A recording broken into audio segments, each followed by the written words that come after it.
Assalamu alaikum, hürmetli yurttaşlar, Xankalılar, Xorazmlilər, sizlər yaxşımısınızlar? Sizlərə hazır Xanka tumanımızda, Yeni Özbekistan massivundan bir xanalı kvartiranı göstəririz. Bir xanalı kvartiramız 38 kvadratlı. Adresimiz üzerimizde yine Yeni Özbekistan massivunda. Yukarıda ortaklayına 5. etajda. 5. etajda bir xanalı kvartirazı dikməz atıladı. Beyanımız yine propan zapravkası. Propan zapravka, yani benzin kolonka propan zapravkanın doğrusunda ortakla. Yeni Özbekistan massivunda.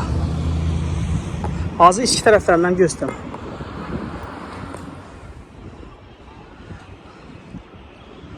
Ana, şu darvazadan giremiz. Doğrumuzda benzin, avbayanlı propan zapravkası.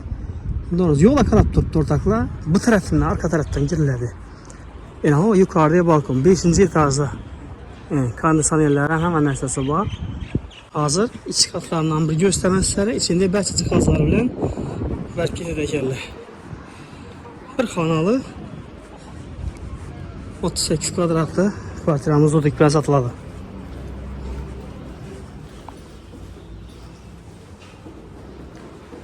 Evet, 5. etajdan çıxdıq yine ortakla. Şu çıkka yerimizde.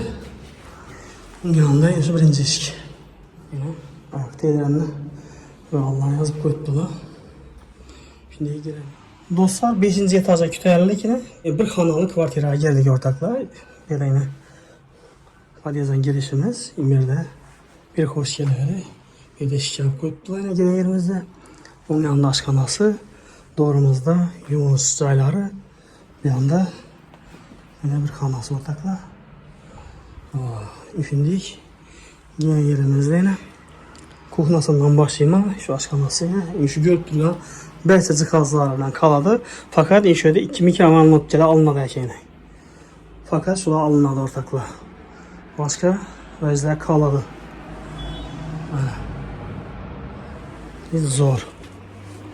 Bakarsam zor. Hazır videonun axır rəqəmdən gözləyinizə baxalarına aytıb ötəmən. Yine bir de şünçərli vəzlərlə kaldırıp geçecekler. Yine kondisionerləri var. Şünçərli vəzi var. Ayakkabısı teyli döşəkləri. İmbağımız balkon. Balkonam acayip. Balkonam çok ki. Çıxıyıb oturarız yine kondisionerləri. Şöyle bir üstəki üst koyup azətib oturarız.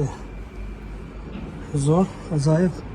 Şimdi bir xanalı kvartiramızı dikmə satıladı. Acayiblər, remontları, umman gəp yox. Televizorları ve kondisionerleri.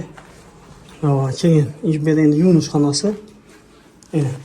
Pol avtomat kir maşınları var. Şunun içinde rakovina iş kılıp duşa neler var.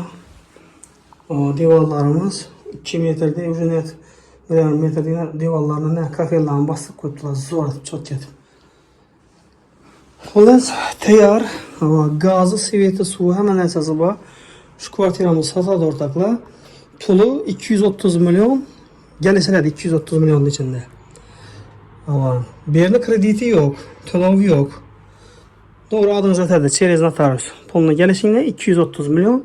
Ekranınız pəsində mülkəgələrini, telefon rakamları.